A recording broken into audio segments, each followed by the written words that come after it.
Do you ever walk into your home and feel like the space is shrinking as the years go by? The piles of old stuff, the cabinets full of worthless papers, the hidden mementos you don't even remember, they all seem to be there, but have you ever wondered, do I still need these things? The truth is, before you turn 70, there are certain household items you should consider clearing out, not only to free up space, but also to create a lighter, more manageable home that's more suited to the life you really want.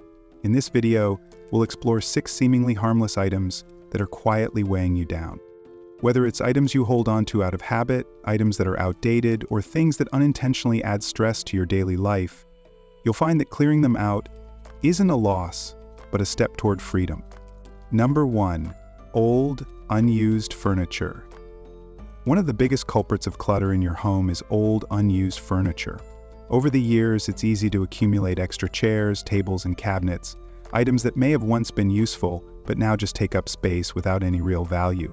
And the truth is, holding on to furniture that no longer serves a purpose or is comfortable is not only a physical burden, but can also create unnecessary stress.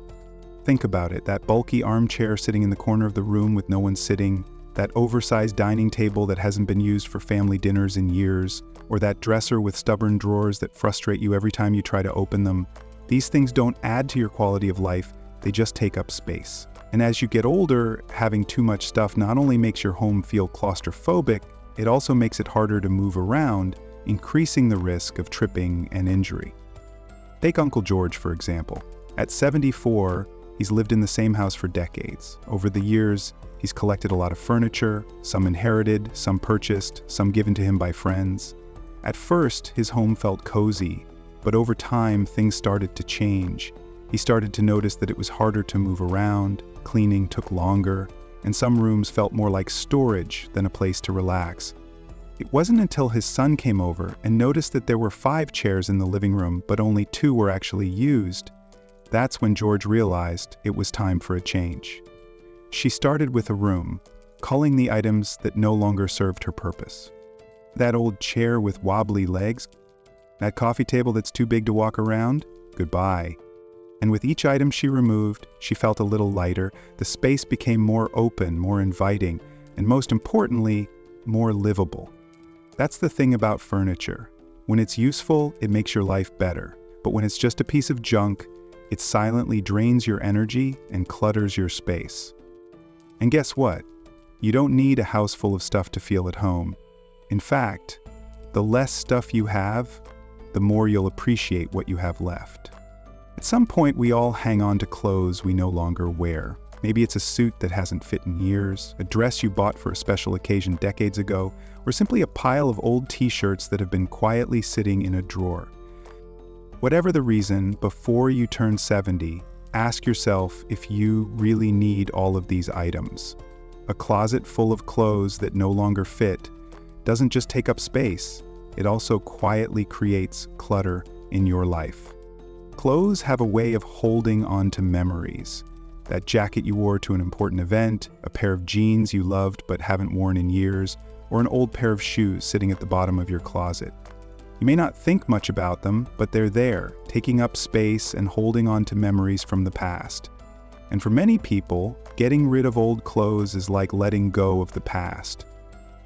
But here's the thing, your wardrobe should reflect who you are today, not who you were in the past. Take Margaret, for example. At 72, she had a closet full of clothes, but she wore very few of them. Inside were coats from the 80s that she hadn't worn in decades, along with beautiful shoes that hurt her feet every time she tried to put them on. Every morning, Margaret stood in front of her closet and felt frustrated. So many options, and most of them weren't even practical anymore.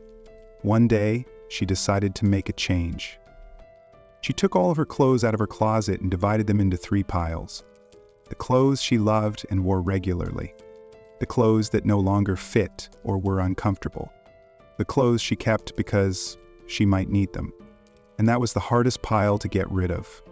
But as Margaret began to get rid of things she hadn't worn in years, she realized she wasn't losing anything. Instead, she was gaining space, clarity, and a wardrobe that she actually felt comfortable in. Remember, cleaning out your closet isn't about giving up, it's about reinventing yourself. A clean closet not only makes it easier to choose what to wear each day, but it also frees you from things that no longer serve you. If you are still watching this video and found these insights valuable, please comment number 2 below to let me know you are here. And if you are not subscribed, I recommend you subscribe and turn on the bell so you don't miss any videos. After cleaning out your closet, you may feel a little lighter, but there's another important area that many people often overlook: the medicine and toiletries cabinet. It's a place filled with things we rarely check, but that take up a lot of space in our homes. Try opening your bathroom cabinet right now. You might find a bottle of painkillers from years ago, a half-used prescription you never finished, or a skincare product you bought but never really liked. Over time, these things pile up without you even realizing it. The problem is, some of them may not even be safe anymore. Medications expire for a reason. They become less effective over time, and in some cases, they can become harmful. You might think it's a good idea to keep old prescriptions just in case, but in reality, if you need to use that medication, you should consult your doctor for a new one.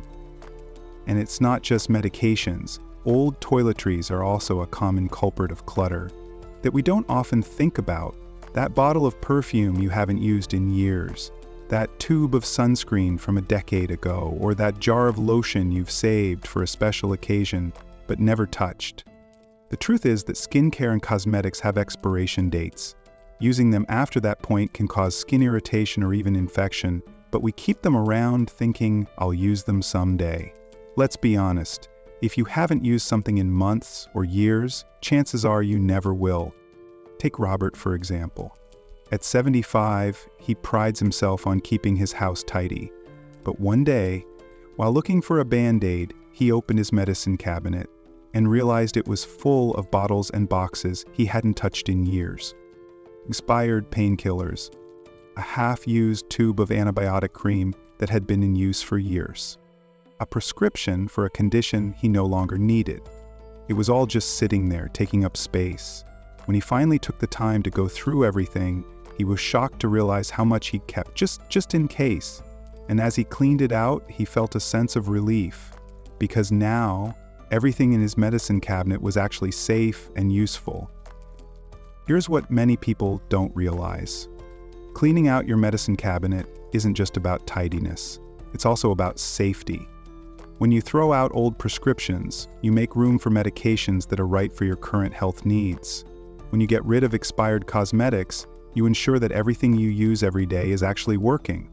So if you haven't checked your medicine cabinet or bathroom drawer in a while, now's the time to do it. If a medication has expired, dispose of it safely.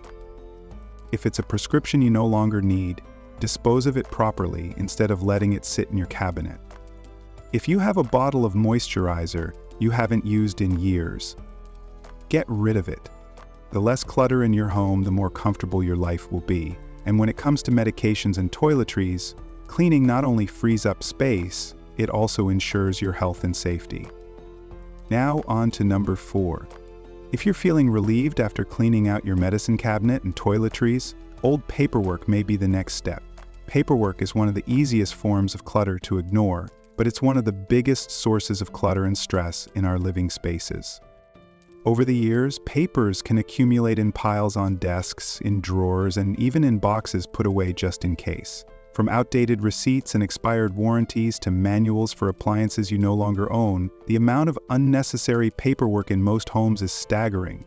But before you hit 70, it's time to get it under control.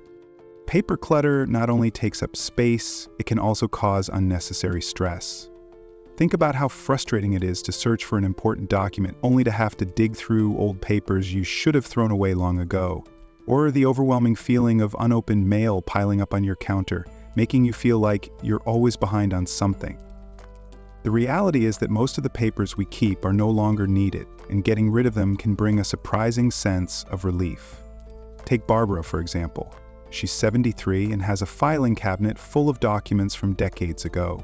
Utility bills, long-forgotten receipts, even tax returns from the 1,980 years, papers that have been sitting there for years with no real reason to keep them. One day, while she was struggling to find an important insurance document, she realized how much of her paperwork was outdated and irrelevant. Although it took her a while to process, she decided to go through everything and keep only the documents that really mattered. As a result, she cut her paperwork by more than half and, for the first time in years, knew exactly where to find everything she needed. That's the thing about paperwork. When you declutter, you not only create space in your home, but you also create space in your mind. You're freeing yourself from the mental clutter of seeing piles of mail, outdated documents, and folders full of things you'll never need again. The best part is that with today's technology, most important records can be accessed digitally. This means you don't have to keep physical copies of everything anymore. So how do you get started? First, get serious about organizing your paperwork. If it's stuff you haven't looked at in years, chances are you don't need it anymore. Get rid of old bank statements and expired contracts. Recycle manuals for devices you no longer own.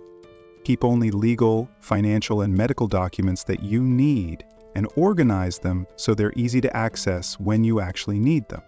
As for mail, don't let it pile up. Throw away junk mail immediately, pay your bills, and only file what's absolutely necessary. Newsletters or magazines you never read, unsubscribe now. The goal is to keep only the paperwork that serves a purpose and ignore the rest. If you're still watching this video and found these insights valuable, please comment number 4 below to let me know you're here. And if you haven't already, I encourage you to subscribe and turn on notifications so you never miss a video. Your support helps us continue to create great content to inform and inspire you. Number 5. Kitchen items you never use. The kitchen is likely the most cluttered area of your home, and over time, it's easy to accumulate items that serve no real purpose. From cabinets filled with mismatched containers to drawers full of utensils you never use, old pots and pans that even collect dust. But before you turn 70, it's time to clear out this clutter to make your kitchen space more organized and usable. Many people hold on to kitchen items out of habit. Maybe it's a fancy dinnerware set you saved for a special occasion that never came, or small appliances you bought years ago but haven't used since. You might even have 3 or 4 versions of the same tool, like a set of spoons, multiple coffee mugs, or a drawer full of plastic lids without a proper container. But the truth is that a kitchen full of unused or unnecessary items doesn't make life easier, it makes it harder. Take George, for example. He's 76 and has lived in the same house for decades. His kitchen is full of appliances and cookware he rarely uses. His blender, food processor, and toaster are still intact, and his plates and glasses are stacked high in the cabinets while his drawers are full of utensils he doesn't even remember buying. Every time he needs something, he has to dig through the clutter just to find it. One day, after knocking over a pile of unused baking trays, George realized he had enough. He decided to clean out his kitchen. He went through the kitchen, opening every drawer and asking himself a simple question: do I really use this? If the answer was no, he put it aside. Duplicates, expired spices, and the bread maker pantry contents he bought years ago and used only once were all removed. As a result, he ended up with a completely different kitchen, more functional, more organized, and most importantly, easier to use. The key? When you get rid of kitchen items you never use, you create a space that works for you, not against you. Cooking becomes easier, cleaning takes less time, and you no longer feel overwhelmed by messy countertops or cluttered cabinets. You don't need a kitchen overflowing with stuff to prepare delicious meals, you just need the essentials. So look around your kitchen, open up the cabinets, check the drawers, and ask yourself, when was the last time I used this? If it's been around for years, if it's just collecting dust, or if it's something you're just keeping around for emergencies, it's time to let it go. A kitchen filled with only the things you actually use is not only easier to manage, but it also makes your daily life smoother and more enjoyable. One of the hardest things to declutter is sentimental items. Old letters, gifts from loved ones, souvenirs from past vacations, or boxes filled with memories from decades past. These things carry emotional weight, which is why so many people have trouble letting go. But here's an important thing to consider before you turn 70. Ask yourself if these sentimental items bring you joy or are simply taking up space. Many people hold on to sentimental items because they feel guilty about letting them go. Maybe it's a gift from a loved one who has passed away, a stack of greeting cards from past birthdays, or childhood mementos from your children or grandchildren. These items remind us of important moments, but they can also become overwhelming when they start piling up. The truth is that memories don't live in things, they live in you. Holding on to sentimental items doesn't honor the past, it just makes the present harder to manage. Take Helen, for example. She's 78 and has kept boxes of old letters, souvenirs, and memorabilia from different parts of her life. When she moved to a smaller home, she realized she had a whole warehouse full of things she hadn't looked at in years. At first, the idea of throwing anything away seemed impossible. What if she forgot the memories attached to the item? Would letting go mean erasing a part of her life? But then Helen changed. Instead of keeping everything, she started being more selective. She kept a few things that really meant something to her: her wedding album, some letters from loved ones, and a small collection of souvenirs that made her smile. The rest she let go. She donated items that could still be useful to others, and took pictures of things she wanted to remember but didn't need to physically keep. As she did, she felt a sudden sense of relief.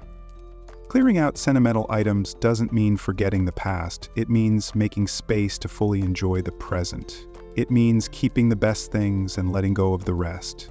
And it means choosing to surround yourself with things that bring you happiness instead of things that weigh you down. So if you've been holding on to sentimental items that are now more of a burden than a blessing, take a moment to reflect. Do you need to keep every letter, every keepsake, every memento to remember the people and experiences that shaped you? Or can you keep the memories in your heart while freeing up space in your home?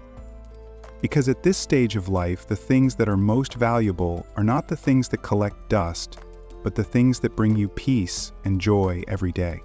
If you are still watching this video and found these insights valuable, please comment the number 6 below to let me know you are here. And if you haven't already, I encourage you to subscribe and turn on the bell so you don't miss any videos. Your support helps us continue to create great content to inform and inspire you. Final thoughts. As we wrap up this video, take a moment to reflect on the 6 household items we discussed. Decluttering before you turn 70 is not just about creating space, it's about creating a home that is lighter, more manageable, and more suited to the life you want to live. Every item you let go of is not a loss, but a step towards simplicity, clarity, and peace of mind. What stood out to you? Which of these items do you see the most in your home? Maybe you've started to let go of furniture that no longer serves you. Maybe you've realized how much easier life would be without the clutter of old papers, unused kitchenware, or sentimental items that no longer bring you joy. Or maybe this video has given you a new perspective on clutter in your life, not just in terms of stuff, but in terms of freedom. We'd love to hear from you, so leave a comment below and share one thing you learned today and how you plan to use it in your life. Your thoughts are important to us, so don't hesitate to share them. Reading your comments gives us great motivation and encouragement.